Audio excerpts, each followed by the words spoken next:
two things I am deconstructing.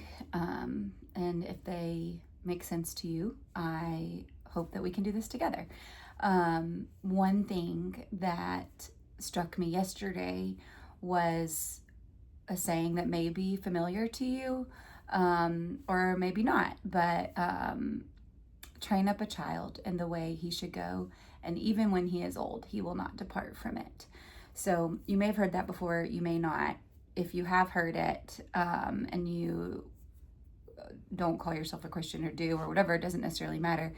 If you haven't heard it, then it wouldn't matter to you where it came from. If you have, it might be interesting for you to know that it comes from the Bible. It comes from the book of Proverbs, which was written by King Solomon, who, wasn't perfect, was really far from perfect, actually. I think some people who have never read the Bible or have had issues with Christianity or the church or Christians think that, or they might think that it's just a book of a bunch of people who did really great things, and it's like off-putting. Like, I know how many really not great things I've done. So reading a book about a bunch of people who did a lot of great things doesn't necessarily sound exciting for me. So if you've ever been there, know that that is not the case. So King Solomon did some great things, but he did a lot of really awful things too. But one thing about him was, this, like, certain people are just really good at certain things. Like, certain people can look at any type of sporting equipment and know exactly what to do and be good at it right away. That's like a gift, right? Like, no one taught them to do that. They just know what to do and they do it. So similarly, King Solomon knew God, talked to God, asked God to give him wisdom, and he did. So some of that wisdom he used for really great things, some he did not. But the book of Proverbs is one thing that came out of that wisdom that he had. So this one tiny sentence, or maybe two sentences, I'm not sure how many sentences, but it doesn't matter. This one thought is from there. So I always kind of understood that to mean, like, if you teach your kids to do things correctly or for the right reasons, or you raise them to have integrity, then they will stay that way. And I think what struck me yesterday is that it says, even when he is old. So I don't think it's saying that there will never be a time when they're deconstructing or they're doubting or they've completely said, I don't believe this at all. In fact, I wonder if that's opposite, like, actually to go from infant faith to full-on mature adult faith. Not that you're going to be formal or perfect or professional or anything like that, but that, like, the understanding would be a mature understanding. I think sometimes to go from infant, like, basic understanding to, like, if you're comparing it to math, like addition to calculus, like, the gap, to bridge the gap often requires deconstructing misunderstandings, renouncing wrong teaching, renouncing wrong connections. I mean, all kinds of things. So I think really what it's saying is, if you're a parent and you train up your child in the way they should go, I'm not talking about manners, I'm not talking about cultural things, I'm talking about if you teach them how to hear from God, when they're old, that's what will be the sticking point. So at the end of their life, hopefully much earlier than that. And I think everybody's different. I think some people will take a long sojourn, a long trip into the wilderness, and will stay there. But ultimately, I think if a person is taught how to hear from God, they have the choice to ignore it. And some people will for a very long time. But I think what this is saying is an encouragement to all those parents who are like, whatever, guilt, shame is has them in bondage of, what did I do wrong? Or why is God not keeping his promise, or whatever. Like, I think what it means is take heart, be encouraged, because this temporary battering that the flesh is taking, this temporary awful season that you really don't want your kid to be going through or whatever, and their departure from what you know would be a much less painful life, in the end, they'll, when they look at the evidence before them, the thing that won't depart is that the God part was the thing that worked. Like, who knows, like, what the departure might have been for. It could have been just I don't know, like, it doesn't matter. I don't need to give hypotheticals. Like, if you're watching this and you're thinking of someone who was a really, like, seemed to be someone really connected to God, and they're not, and you're really heartbroken for them, like, you may know the thing that they're holding on to say, this is why I'm choosing to be where I am in life right now, or you might not. But regardless, like, I think what this passage actually encourages us is all the things that are intersecting their life that are, like, promising whatever it is, whether it's financial prosperity or health or individualism or success or acclaim, whatever the promise is, when it's all stacked up, it's, the illumination is going to be that the way that you trained them up was the way. Having said that, training them to listen to God is what I'm talking about. I'm not talking about getting dressed up twice a week and going and being really polite and, like, memorizing some things. That's not what I'm talking about.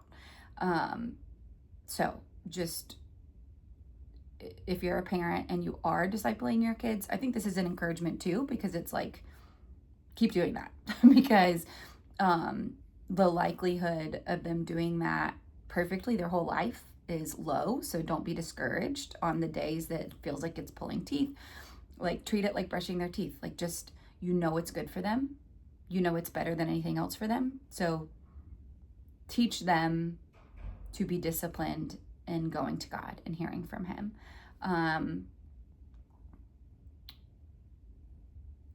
But I think the encouragement is twofold. I think it's for those people, but then I also think it's for the ones who are in that season of really just, like, praying for that prodigal to come home, or praying for revival in a loved one's life.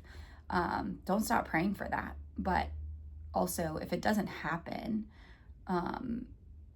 don't be discouraged or feel like that's not accurate, because I think the word is true that when they're old, not until they're old, not every single day all the way, not, there will never be seasons, but when they're old, at the end, it will matter. And that's what matters the most. They missed the blessing from start to finish, some of it, but maybe not. But God, in his great grace and goodness, will give other blessings through miraculous ways that they may never even acknowledge came from God. But I could go on forever, but I won't.